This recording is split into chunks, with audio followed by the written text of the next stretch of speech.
Hello students, this is Prachi. Welcome to our channel. आज हम करने वाले हैं class 12th chapter probability exercise 13.2 के इंट्रोडक्शन प्लस इसी के अंदर हम इसके एग्जांपल्स कवर करेंगे। यहाँ तक कि हमने जितनी भी चैप्टर्स एक्सरसाइजेस कवर कर ली हैं उन सब का लिंक आपको डिस्क्रिप्शन बॉक्स में मिल जाएगा। और इस चैप्टर की भी एक्सरसाइज 13.1 और उसकी इंट्रोडक्शन जिसके अंदर हमने कंडीशनल प्रोबेबिलिटी के बारे में बात किया था उनका लिंक भी आपको डिस्क्रिप्शन बॉक्स में मिल जाएगा। आप जाके पहले इसको थ्रू कर सकते हैं। तो आज हम बात करते हैं मल्टीप्लिकेशन थ्योरम ऑफ प्रोबेबिलिटी की। अब तक हमने जो पढ़ा वो पढ़ा हमने कंडीशनल प्रोबेबिलिटी कि मतलब आपको एक इवेंट दिया होता है और उससे रिलेटेड कुछ कंडीशन दी होती है, तो हम उसको कैसे फाइंड करते हैं। इस चीज़ को हम एग्जाम्पल से समझते हैं। मान लो हमारे पास 52 कार्ड्स हैं, ठीक है। अब वी नो दैट 52 कार्ड्स में से आपके पास 26 जो होते हैं वो रेड होते हैं, 26 जो होते हैं वो ब्लैक होते हैं, ठीक है। अब इन रेड के अंदर भी जो 13 है वो हार्ट है, ठीक है। 13 है वो डायमंड है, और या सॉरी 13, तो यहाँ 13 क्लब एंड 13 जो है वो स्पेड है, ठीक है। अभी 13 कैसे होते हैं आगे further you know that king queen jack 10 9 8 7 6 5 4 3 2 1 की जगह एस होता है। ऐसे ही king queen jack 10 to ace, similarly king queen jack 10 to ace, king queen jack 10 to ace, ठीक है। अब ये हो गया आपके पास सैम्पल स्पेस, ठीक है। हमने अभी तक क्या पढ़ा है? हमने अभी तक पढ़ा है कंडीशनल प्रोबेबिलिटी। मान लो हम इसका एक इवेंट देते हैं कि भाई क्या होने चाहिए ऑल, एक हमने रैंडमली कार्ड उठाया तो क्या प्रोबेबिलिटी है कि वो एस होगा, ठीक है। सो एस है आपका इवेंट। सो एस कितने हैं 1 2 3 4, तो ये हो गए 4 टोटल पॉसिबल आउटकम्स, ठीक है। अब यहाँ पे कंडीशन लगा दी कि वो क्या होना चाहिए, रेड कार्ड होना चाहिए, रेड कार्ड, ठीक है। अब रेड कार्ड कितने हैं, रेड ये जो ये कंडीशन होती है वो भी हम सैंपल स्पेस से देखते हैं। तो रेड कार्ड कितना होना चाहिए, रेड है आपके पास 26 रेड कार्ड्स हैं। So here is 26 red cards. So a probability of event E over F, यानी कि एस वो भी किसका, रेड कार्ड का। तो इसका फॉर्मूला हमने पढ़ा था कि probability of E intersection F divide में probability of F, ठीक है। फिर हमने यहाँ पर देखा था जब आपके पास F is not equal to 0 तो आप यहाँ पे डायरेक्ट फॉर्मूला लगा सकते हो, number of elements in E intersection F divide में number of elements in F, ये फॉर्मूला भी हम लगा सकते हैं। अब E इंटरसेक्शन F का क्या मतलब है कि एस भी हो और रेड कार्ड भी हो। तो एस के अंदर रेड कार्ड कितने हैं 2, तो ये हो गया 2 डिवाइड में ये कितना आ गया आपका 26, तो ये आ गया आपके पास 1/13। तो ये थे हमारी कंडीशनल प्रोबेबिलिटी, ठीक है। This was conditional probability. अब हम पढ़ेंगे इसी से related multiplication theorem on probability. अब जैसे यहाँ पर तो आपके पास सिर्फ 2 ही इवेंट्स थे, है ना, 2 इवेंट्स थे। अब 2 से ज्यादा इवेंट्स एक साथ आ जाएं तो क्या होगा, ठीक है। जैसे 2 से ज्यादा इवेंट्स एक साथ आते हैं तो क्या होगा, या अभी हम 2 से ज्यादा नहीं, अभी हम 2 की बात कर लेते हैं। तो जैसे मान लो मैं आपको बोलती हूँ कि what is the probability of having a card drawn जो एस भी है और एक रेड कार्ड भी है, ठीक है। तो मैं बोल रही हूँ probability of drawing a card which is an ace, ठीक है, an ace and a red card, ये प्रोबेबिलिटी यानी कि कंबाइंड प्रोबेबिलिटी मैंने आपसे पूछ ली। तो इसका क्या मतलब है, an ace and a red card, जहां कहीं भी एंड होता है उसका क्या मतलब होता है, इंटरसेक्शन। सो प्रोबेबिलिटी ऑफ, अगर मैं एस को मान लेती हूँ ई इवेंट, रेड कार्ड को मान लेती हूँ एफ इवेंट, यानी कि you have to calculate probability of E event intersection F event, ये आपको निकालनी है, राइट। अब ये कहाँ से निकलेगी, अब ये कंडीशनल प्रोबेबिलिटी का फॉर्मूला हमने पढ़ा हुआ है, यही क्रॉस मल्टीप्लाई कर दो, तो यहां से क्या निकल के आ रहा है, so E intersection F is equals to क्या होगा, probability of F into probability of E over F, ये रहेगा। सिमिलरली मान लो मुझे probability of F intersection E निकालनी हो, तो कैसे निकालेंगे हम, वो भी सेम रहेगा। उसके लिए क्या फॉर्मूला बनेगा, F इंटरसेक्शन E के लिए, जैसे कि यहाँ पे F आया तो यहाँ पे probability of E हो गया और यहाँ पे हो गया probability of F over E। और we know that कि intersections क्या होते हैं, दोनों सेम होते हैं, चाहे E इंटरसेक्शन F करो या F इंटरसेक्शन E करो। सो आप यहाँ पे लिख सकते हो probability of E intersection F, it can also be written as probability of E and probability of F over E। ठीक है, तो ये दोनों ही जो है रिजल्ट्स होते हैं जब आपको फाइंड करने होते हैं। ठीक है, ये होती है आपकी मल्टीप्लिकेशन थ्योरम, जिसका फॉर्मूला निकला ही आपका कंडीशनल प्रोबेबिलिटी से है। ठीक है, तो उसके अंदर आपको पता होना चाहिए कहाँ पर एंड आ रहा है। ठीक है, एंड आ रहा है तो इंटरसेक्शन लग जाएगा, जहाँ कहीं और आ रहा होगा वहाँ यूनियन लग जाएगा, और वो कैसे हम यूज करते हैं वो मैं आपको आगे बताऊंगी। ठीक है, ऑल्सो ये फॉर्मूला भी आपका तभी लगेगा जब ये इवेंट्स जो होते हैं वो आपके डिपेंडेंट इवेंट्स होते हैं। कौन से इवेंट्स होते हैं, डिपेंडेंट इवेंट्स। इंडिपेंडेंट इवेंट्स में ये फॉर्मूला नहीं होता। अब ये डिपेंडेंट इंडिपेंडेंट इवेंट्स क्या होते हैं और उनके लिए क्या फॉर्मूला होता है, लेट अस डिस्कस। तो उसके लिए एक एग्जांपल समझते हैं, वो आपको ज्यादा क्लियर होगा। मान लो एक बैग है, ठीक है, इस बैग के अंदर आपके पास 5 ब्लैक बॉल्स हैं, 5 येलो बॉल्स हैं एंड 5 रेड बॉल्स हैं। ठीक है, अब क्या हुआ, हमने एक बॉल निकाली है, राइट। तो सिंपल सी बात है, अगर मैं पूछूंगी क्या प्रोबेबिलिटी है, वो येलो होगी। तो छोटे क्लासेस में हम यही पढ़ते आए, टोटल फेवरेबल डिवाइड में टोटल। तो फेवरेबल 5 डिवाइड में टोटल कितनी हो गई, 15 हो गई। ठीक है, अब यहाँ पे मान लो मैं कहती हूँ कि मैंने 2 बॉल्स निकाली हैं, 2 इवेंट्स आ गए आपके पास। ठीक है, 2 बॉल्स निकाली हैं, वन आफ्टर अदर और बिना रिप्लेसमेंट के। ठीक है, क्या प्रोबेबिलिटी है कि जो दोनों बॉल्स होंगी वो ब्लैक होंगी। क्या मतलब है इसका, मतलब कि पहले मैंने एक बॉल निकाली, वो बॉल निकाल के मैंने बाहर रख ली। ठीक है, अब वो बिना रिप्लेसमेंट के, यानी कि उसको मैंने वापस अंदर नहीं डाला, ये निकाल के मैंने बाहर रख ली है। अब वो कोई भी बॉल हो सकती है। ठीक है, अब मैंने एक और बॉल निकाली है, एक और बॉल निकाली, यानी कि ये बॉल को मैंने विदाउट रिप्लेसमेंट मैंने के वापस नहीं डाली थी। ठीक है, तो मैंने एक बॉल बाहर निकाली, वो बॉल निकाल के बाहर मैंने रख ली। अब मैंने दूसरी बॉल निकाली है, तो अब ये वाली बॉल की जो इफेक्ट होगा, उसका इफेक्ट इस बॉल की प्रोबेबिलिटी पर डेफिनेटली पड़ेगा ही। क्यों, क्योंकि पहले क्या था, 15 बॉल्स थी। ठीक है, हर एक बॉल की प्रोबेबिलिटी अलग अलग थी। अब मैंने एक बॉल निकाल के बाहर रख ली, अब तो टोटल पॉसिबल आउटकम से चेंज हो गई।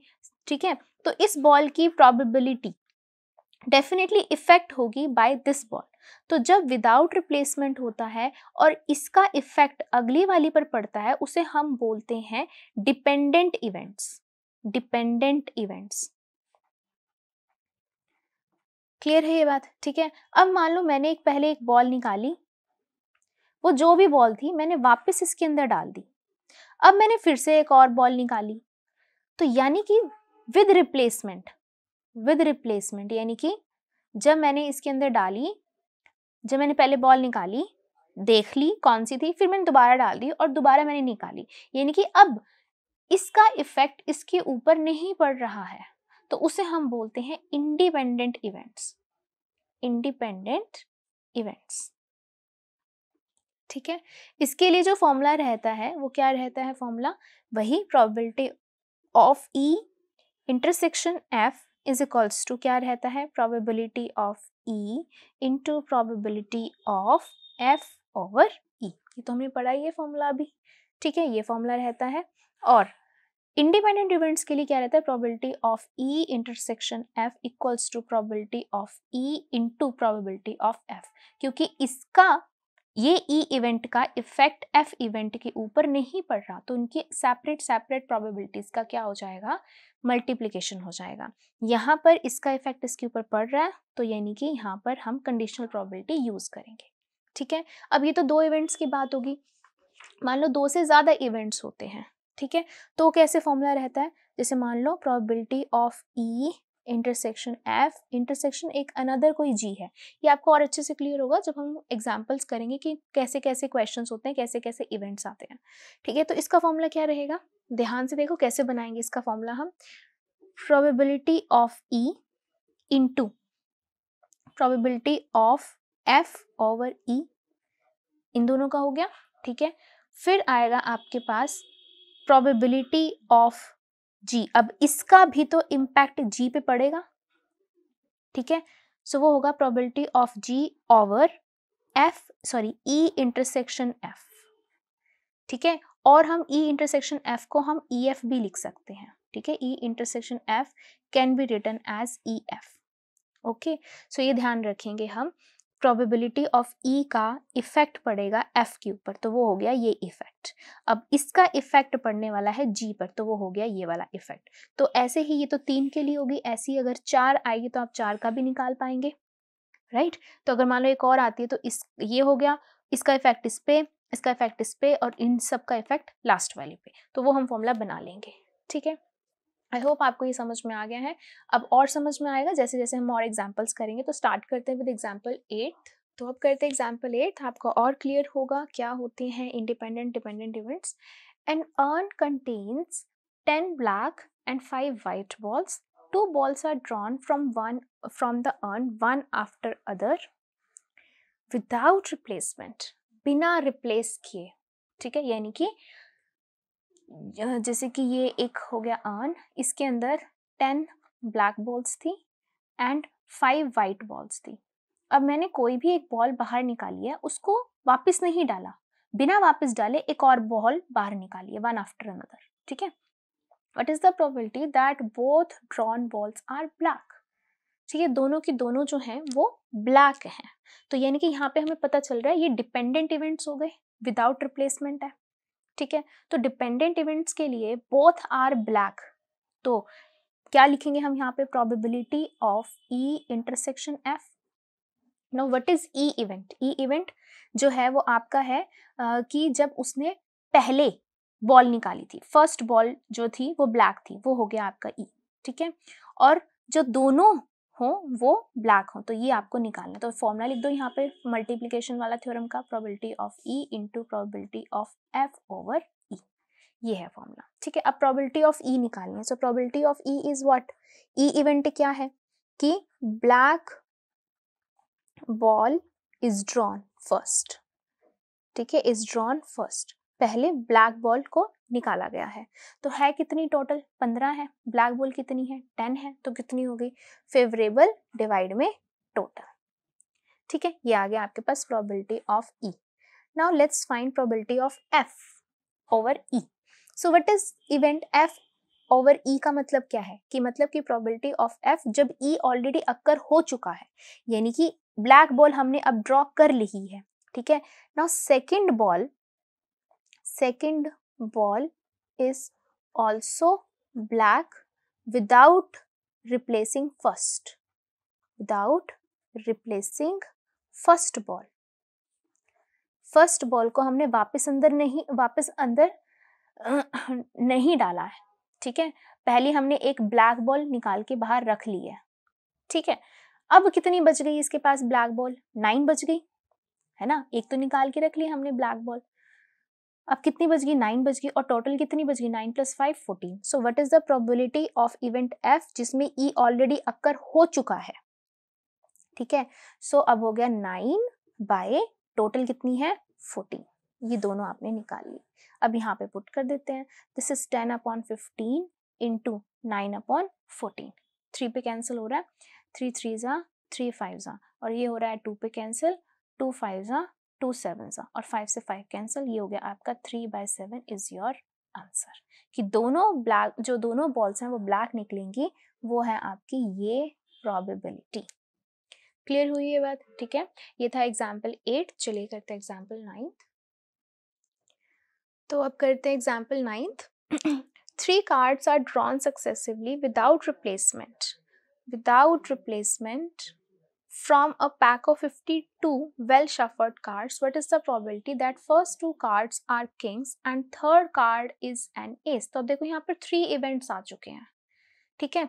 तो 3 इवेंट्स में सबसे पहले देखो, अभी अभी मैंने आपको बताया 52 शफल्ड कार्ड्स। 52 कार्ड्स तो आपको पता है क्या होते हैं,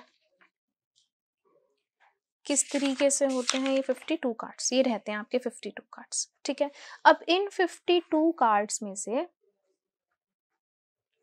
क्या हो रहा है, सबसे पहला इवेंट क्या है? सबसे पहला इवेंट क्या है?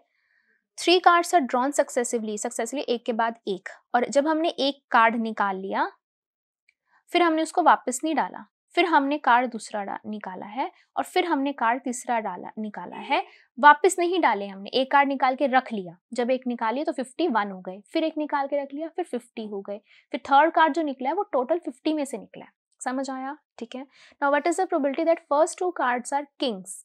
पहले 2 कार्ड क्या है? किंग है। तो पहली इवन क्या हो गया, हमने किंग ड्रॉन फ्रॉम 52 कार्ड्स, ये इवेंट है आपका, ठीक है। फिर इवेंट 2 क्या है?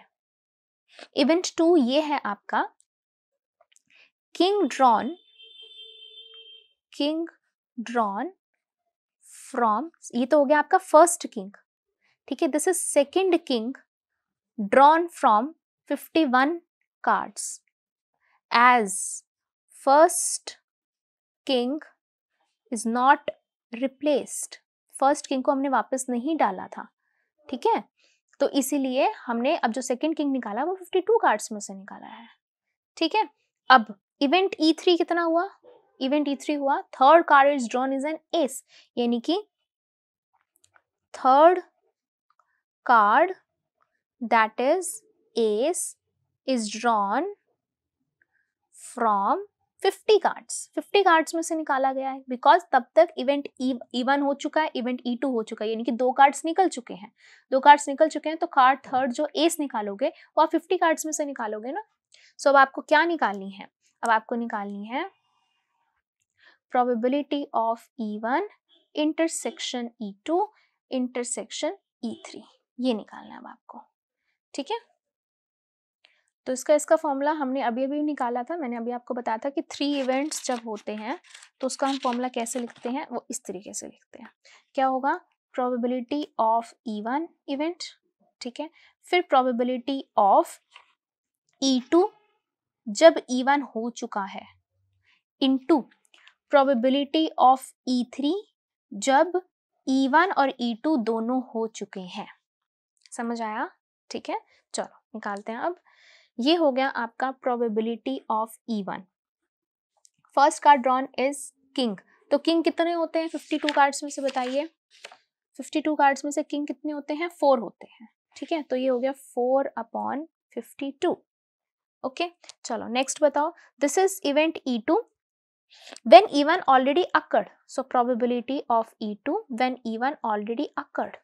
तो अब second card drawn is from 51 cards, यानी कि पहला कार्ड जो आपने निकाला वो किंग था। अब 4 में से एक किंग निकल गया, अब फेवर में कितने रह गए? 3 किंग रह गए, ठीक है। तो फेवरेबल आउटकम्स 3 कितने में से? 50 में से, सॉरी 51 में से, क्योंकि एक कार्ड हमने निकाल के रख लिया है, ठीक है। Now here probability of E3 event when E1 और E2 दोनों हो चुके हैं, ठीक है, व्हेन E1 E2 दोनों हो चुके हैं, यानी कि अब इसमें कितने बच गए? 50 कार्ड्स बच गए। अब 50 कार्ड्स में एस थर्ड है, उन्होंने निकाला है एस, तो एस तो चारों के चारों ही बचे ना, निकले तो दो, ये 2 कार्ड है ना, तो एस कितने टोटल? 4, कितने में से निकले हैं? 50 में से, सो 4/50, ठीक है। अभी सारे यहाँ पे हम पुट कर देंगे। सो E1 इज 4/52 इंटू 3/51 इंटू 4/50, ठीक है। इसको कैंसिल करते हैं, ये आएगा आपका 225, ठीक है। This is 2, this is 26, okay, और ये हो जाएगा 13, ठीक है, and 3 1s are 3, 3 1s are 3 and 3 7s are 21. So this is 2 upon 13 multiply 17 multiply 25 is 5525. This is your answer. ठीक है, इस तरीके से ये रहेगा आपके, जिसमें हम देखते हैं डिपेंडेंट जो आपके आ रहे हैं डिपेंडेंट इवेंट्स हैं ये सभी के सभी, ठीक है, जब विदाउट रिप्लेसमेंट है those are dependent events.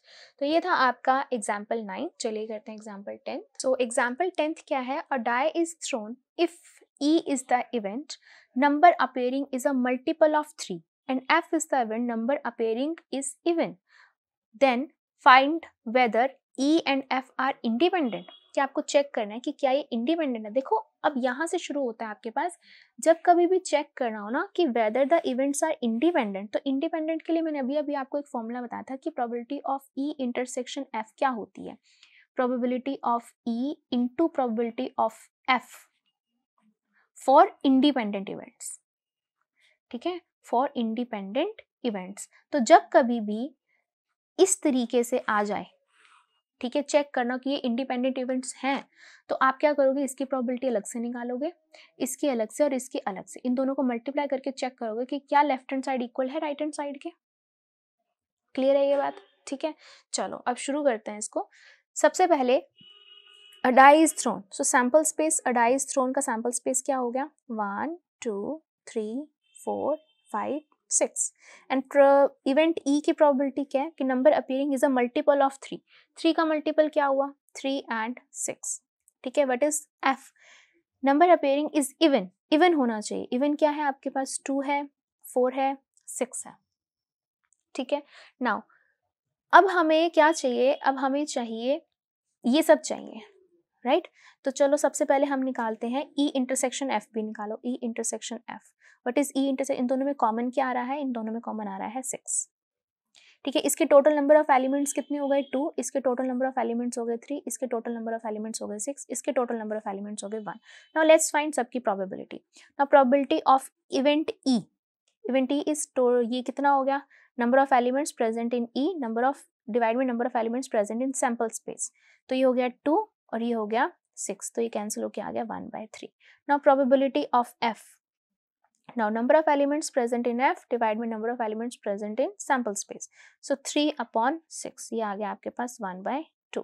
now let's find probability of E intersection F, so this is number of elements present in E intersection F divided by number of elements present in sample space, so ये हो गया 1 और ये हो गया आपका 6, ठीक है।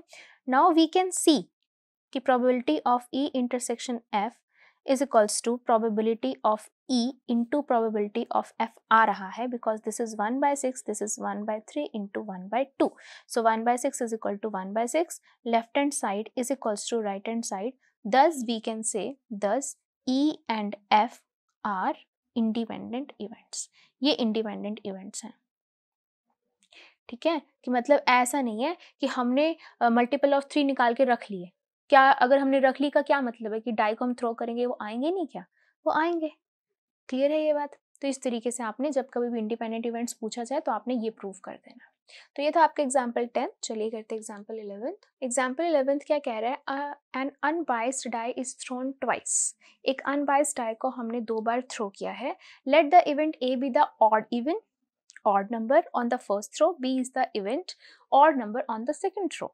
Check the independence of event A and B. Again independence का मतलब आपको क्या चेक करना है कि probability of A intersection B equals to probability of A into probability of B अगर आती है then हम बोलेंगे कि वो क्या है, independent events हैं, राइट ये हमें करना है। तो सबसे पहले तो हम सैम्पल स्पेस लिख लेते हैं। तो सैम्पल स्पेस में वी नो दैट एक डाई को थ्रो करो ट्वाइस या 2 डाई को थ्रो करो वंस, तो क्या रहती है 1 1 1 2 1 3 1 4 1 5 एंड 1 6। सिमिलरली 2 1 से 2 6, 3 1 से 3 6, 4 1 से 4 6, 5 1 से 5 6 एंड 6 1 से 6 6। ये आ गया आपका टोटल सैंपल स्पेस और ये कितनी होती है 6 into 6, टोटल नंबर 36, ठीक है। Now let's write event E, E event. E event में उन्होंने बोला है odd number on the first throw में ऑड नंबर आना चाहिए। ऑड नंबर कौन से होते हैं? 1 3 5। सो 1 वाली लाइन आएगी, 3 वाली लाइन आएगी और 5 वाली लाइन आएगी। ठीक है, तो यहाँ हम लिख सकते हैं 1 1 से 1 6, 3 1 से 3 6 एंड 5 1 से 5 6। ये लाइन्स आ गई। ठीक है, कितनी हो गई? 6 3 जा 18 नंबर ऑफ एलिमेंट्स आ गए। Now F is the event, sorry E नहीं है, ए इवेंट है, ए इवेंट है। ठीक है, now B is the event odd number on the second throw. Second throw में ऑड नंबर आना चाहिए। सेकेंड थ्रो में ऑड नंबर क्या आएगा? ये 1 हो गया, ये 3 हो गया और ये 5 हो गया, यही आया आपका। सो ये आएगा आपका यहाँ से 1 1 से लेकर कितना आ जाएगा? 6 1 तक आएगा। फिर दूसरा आ जाएगा 1 3 से लेकर यहाँ आ जाएगा आपका 6 3 तक। ठीक है, फिर 1 5 से लेकर कितना आ जाएगा? 6 5 तक आ जाएगा। ठीक है, सो 6 into 3, ये भी नंबर ऑफ एलिमेंट्स कितने हो गए? 18। Now let's find the probability. इन सब की प्रोबेबिलिटी से पहले आपको ए इंटरसेक्शन बी भी निकालना है। A intersection B, so what is A intersection B? इसके अंदर क्या क्या आएगा? ए इंटरसेक्शन बी में आपको क्या मिल रहा है? एक 1 1 मिल रहा है। ओके, ठीक है, फिर 1 3 भी आएगा यहाँ पर। ठीक है, 1 3 भी आएगा, 1 5 भी आएगा, 1 5 भी आएगा। सेकेंड लाइन में आ जाओ, यहाँ पर ये पूरा आ रहा है, ये भी आएगा 3 1, फिर यहाँ पर 3 3 भी आएगा और फिर 3 5 भी आएगा, 3 5। ठीक है, फिर 6 वाली लाइन पे 6 नहीं है यहाँ पर, यहाँ 5 तो आएगी लाइन, तो दिस इज 5 1 भी आएगा, 5 3 भी आएगा और 5 5 भी आएगा, यानी कि दोनों पे ऑड आए, है ना। फर्स्ट में क्या था कि फर्स्ट थ्रो में ऑड आए, सेकंड में क्या था? Second throw. इनका इंटरसेक्शन मतलब दोनों ऑड, आप देख सकते हो कि सारे के सारे एलिमेंट्स ऑड है। तो 3 into 3 ये कितना हो गया आपका? 9 हो गया। ठीक है, now let's find probability of A intersection B. क्या हो गया? Number of elements present in A intersection B divide by number of elements in sample space. तो दिस इज 9 अपॉन में सैंपल स्पेस में कितने हैं? ये, तो 9 ये हो गया 1/4। So now let's find probability of A. Probability of A यानी कि number of elements present in A divided by number of elements present in sample space. So 18/36, that is 1/2. और फिर probability of B, number of elements present in B divided by number of elements present in sample space, that is 18/36. ये भी आ गया 1/2. So we can clearly see ये आपका 1/4 है is equals to कितना आ रहा है? 1/2 into 1/2. Thus event A and B are independent events. Clear है ये बात? तो ये था आपका एग्जाम्पल 11th। चलिए करते हैं एग्जाम्पल 12th। एग्जाम्पल 12th क्या कह रहा है? 3 coins are tossed simultaneously. 3 coins को एक साथ हमने फेंका है।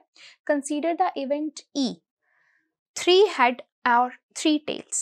F event at least 2 heads. G event at most 2 heads. ठीक है, of the pair these 3 which are independent and which are dependent. तो we know that जब कभी भी आपको independent चेक करना है तो क्या करना है? तो हमें इनके पेयर्स चेक करने हैं। तो इनके पेयर्स का मतलब हमें चेक करना है probability of E intersection F. अगर probability of E into probability of F आएगा तो वो क्या है? इंडिपेंडेंट है, अदरवाइज डिपेंडेंट है। Similarly probability of E intersection G check करेंगे which is equal to probability of E into probability of G. तो ये क्या होंगे? आपके इंडिपेंडेंट होंगे। ठीक है, सिमिलरली और probability of F intersection G check करेंगे। If probability of F into probability of G आता है तो वो इंडिपेंडेंट है, अदरवाइज वो डिपेंडेंट है। तो ये सब चीजें आपको चेक करनी है। ठीक है, तो सबसे पहले हम क्या बनाते हैं? सैंपल स्पेस बनाएंगे। 3 कॉइन्स को टॉस किया है तो क्या निकलेगा? क्या सैंपल स्पेस बनेगा? H H H, H H T, H T H, T H H, T H T, T T H, T T T. ठीक है, और देख लो इसका कौन सा रह गया opposite? H H T, H T H, T H H, H T T. ठीक है, ये आ गया आपके 8। ठीक है, वी नो दैट 3 है और एक कॉइन में 2 पॉसिबल आउटकम्स होती हैं, तो 2 की power 3 that is total possible outcomes 8 होती हैं। Right, now let's right E event. E event क्या है? 3 हेड और 3 टेल्स। 3 हेड हो और 3 टेल्स हो, यानी कि H H H and T T T, ये आ गए इसके इवेंट्स। ठीक है, okay. Next right F, at least 2 heads, कम से कम 2 हो। अब अगेन आपको समझना चाहिए, हिंदी में कन्वर्ट करो, कम से कम 2 से ज़्यादा भी हो सकते हैं। जब कभी भी टीचर बोलती है कम से कम इतने नंबर आने चाहिए, तो मतलब उससे ज़्यादा भी आ सकते हैं, उससे कम नहीं आने चाहिए। यानी कि 2 हेड तो हो, 3 भी हो सकते हैं, तो 3 भी हो सकते हैं, 2 हेड तो हमें चाहिए ही। ठीक है, हमें 1 हेड नहीं चाहिए, बाकी छोड़ दो फिर। ठीक है, अब जी के लिए क्या है, एटमोस्ट ज्यादा से ज्यादा 2 हेड ही बर्दाश्त होंगे, 2 से ज्यादा नहीं होंगे एटमोस्ट। ठीक है, ज्यादा से ज्यादा 2, यानी कि 1 भी नहीं होगा वो भी चलेगा। तो ज्यादा से ज्यादा 2, यानी कि 3 वाला नहीं चाहिए, ज्यादा से ज्यादा 2 चल जाएगा। ठीक है, ज्यादा से ज्यादा 2 चल जाएगा, 1 तो चलेगा ही चलेगा, और 1 नहीं भी होगा वो भी चलेगा। क्लियर? ठीक है, तो अब इन सब के आउटकम्स लिखो। ये कितने हैं, नंबर ऑफ 2 है, ये नंबर ऑफ 4 है, 3 3 6, और ये नंबर हो गए टोटल 7। अब सबकी प्रोबेबिलिटीज निकालो ना। प्रोबेबिलिटी ऑफ ई कितना हो जाएगा, 2 डिवाइड में 8, that is 1/4। Probability of F कितना हो जाएगा, 4/8, दैट इज 1/2। प्रोबेबिलिटी ऑफ जी कितना होगा, 7/8। ठीक है, ये हमने सेपरेट प्रोबेबिलिटीज निकाल ली हैं।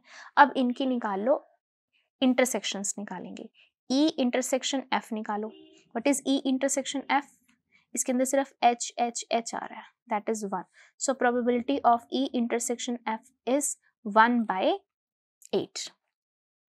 ठीक है, okay. Now let's find F intersection G. F intersection G, इनमें क्या कॉमन है, इनमें आ रहा है H H T H T H T H H, बस ये 3 कॉमन आ रहे हैं। So probability of F intersection G कितना आएगा, 3/8। ठीक है, now let's find F G and E G, E intersection G. E intersection G में क्या कॉमन आ रहा है, ट्रिपल टी आ रहा है ना। सो ट्रिपल टी आ रहा है, that is 1। So probability of E intersection G is 1/8। Now let's write, अब सबकी निकाल लिए हमने, अब देखते हैं कौन सेटिस्फाई कर रहा है। ठीक है, सो सबसे पहले अगर मैं चेक करती हूँ, probability of E intersection G equals to probability of E into probability of F है या नहीं है। So this is probability of, this is 1/, F है ना, F, this is 1/8 equals to, this is 1/4 into 1/2। Yes, आ रही है। So left hand side is equals to right hand side. So हम यहाँ लिख सकते हैं, thus E and F are independent events. ठीक है, now let's find probability of E intersection G। वो कितना है आपके पास, probability of E intersection G कितना है, 1/8। now let's find probability of E into probability of G। probability of E into probability of G, ये दोनों इक्वल नहीं है, 7 अपॉन ये है 32, तो ये दोनों इक्वल नहीं है। सो thus E and G are dependent events। ठीक है, next let's find probability of F intersection G। F intersection G की है 3/8 and probability of F into probability of G कितनी है, 1/2 इंटू 7/8, तो 7/16। अगेन ये सेम नहीं है, thus F and G are dependent events. तो आपके पास कौन सा पेयर आया है सिर्फ इंडिपेंडेंट का, E एंड F, बाकी दोनों डिपेंडेंट इवेंट्स हैं। क्लियर है ये बात? ठीक है, तो ये था आपका एग्जाम्पल 12। चलिए करते हैं एग्जाम्पल 13। तो एग्जाम्पल 13 इंपॉर्टेंट है, ध्यान से देखेंगे क्या कहना चाह रहे हैं। Prove that if E and F are independent events. जहां इफ स्टेटमेंट होती है वो आपको गिवन होती है, ठीक है, ये आपको गिवन है। So are the events E and F dash. ठीक है, यानी कि आपको गिवन है कि E and F independent events हैं।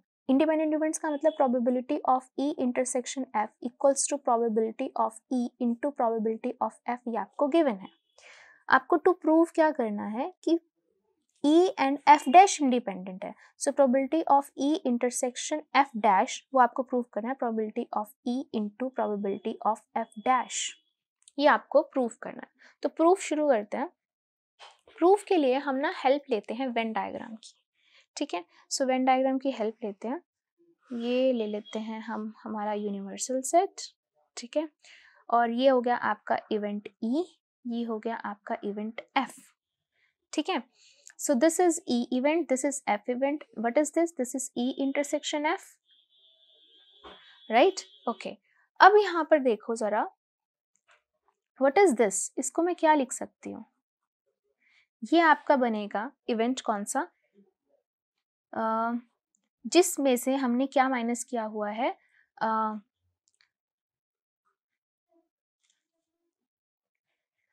ई में से हमने हटाया हुआ है ई इंटरसेक्शन एफ हटाया हुआ है ना।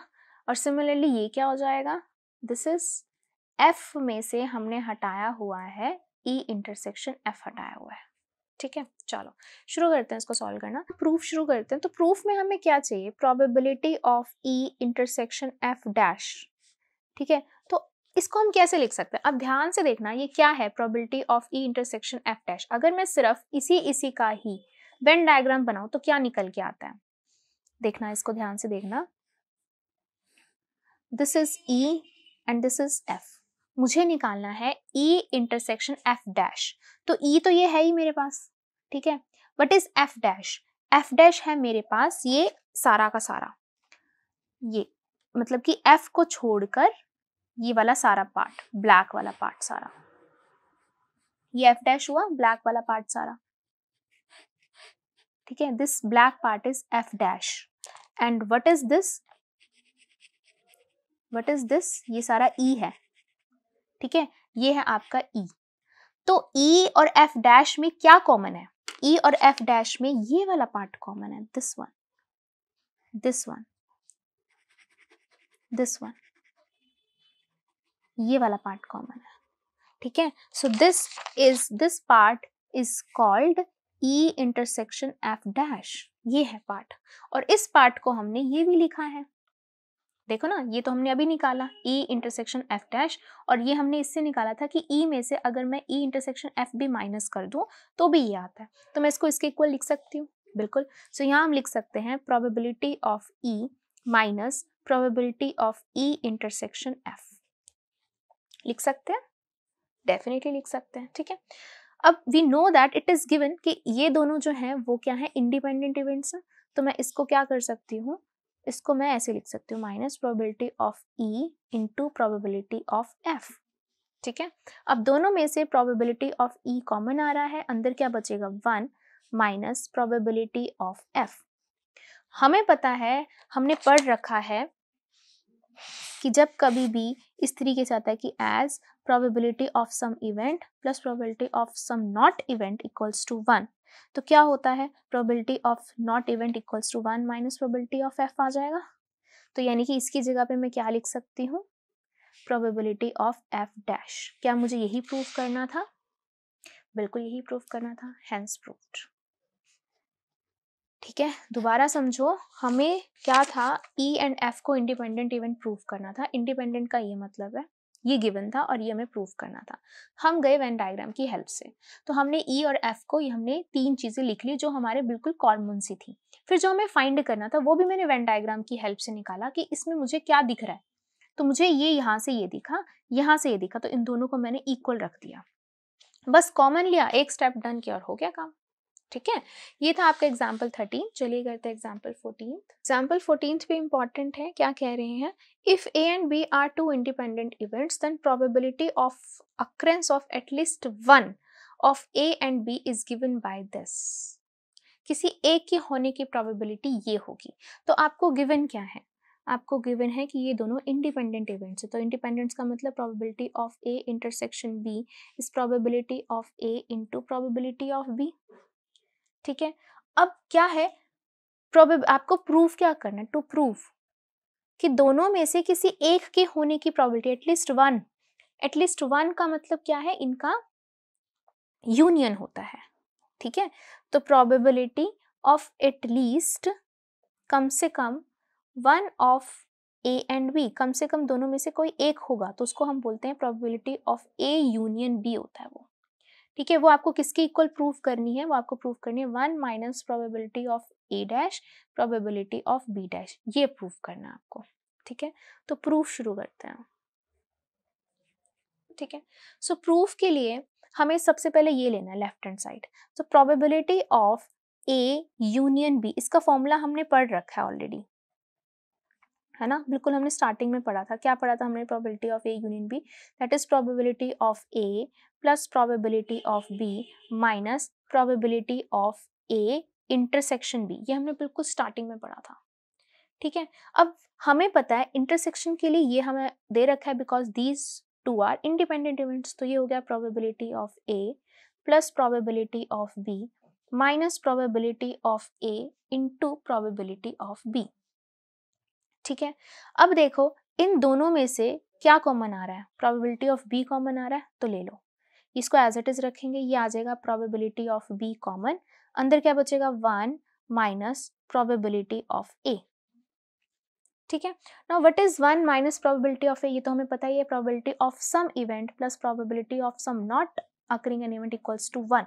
So probability of some not occurring an event is always equals to 1 minus probability of something occurring, right? तो इसकी जगह पे हम क्या लिख सकते हैं, this is probability of A plus probability of B, यहाँ आ जाएगा प्रोबेबिलिटी ऑफ ए डैश, ये आ गया आपके पास, ठीक है। ऑल्सो अब हमें क्या चाहिए, हमें यहाँ पर ए डैश ही चाहिए और यहाँ पर ए आ रहा है, राइट? तो उसके लिए अब हम क्या करेंगे, तो इसकी जगह पे भी हम ये यूज कर सकते हैं 1 माइनस, इसकी जगह लिख सकते हैं 1 minus probability of A dash लिख सकते हैं, इसकी जगह पर बिल्कुल लिख सकते हैं, ठीक है। अब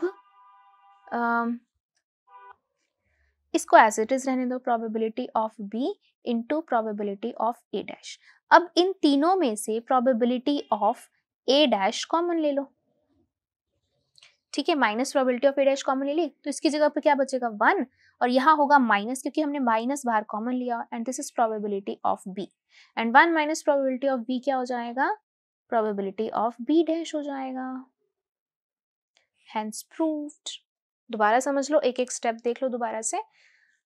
एटलीस्ट 1 अक्कर का मतलब दोनों के बीच में यूनियन होना चाहिए और उसको हमने इसके इक्वल प्रूफ करना था। तो सबसे पहले तो हमने इसका बेसिक फॉर्मूला लगाया जो हमें पता होता है, फिर हमने देखा कि ये तो हमें दे रखा था इंडिपेंडेंट है, तो हमने इसको इस तरीके से लिख दिया। अब इसमें से पी बी कॉमन ले लिया तो 1 माइनस पी ए आ गया, जिसको हम पी ए डैश लिख सकते हैं। फिर हमें तो क्या चाहिए था, पी ए डैश चाहिए, तो यहाँ पर पी ए था, इसको हम लिख सकते हैं 1 माइनस पी ए डैश। फिर इन दोनों में से फिर से पी ए डैश कॉमन ले लिए, यहाँ आ गया 1 माइनस पी बी, तो ये हो गया पी बी डैश, सीधा सीधा आपका प्रूव हो गया, ठीक है। तो ये था आपका question number 14, sorry example 14। Thank you, that's all for this video. Next video में हम कवर करेंगे एक्सरसाइज 13.2 कंप्लीट। Thank you.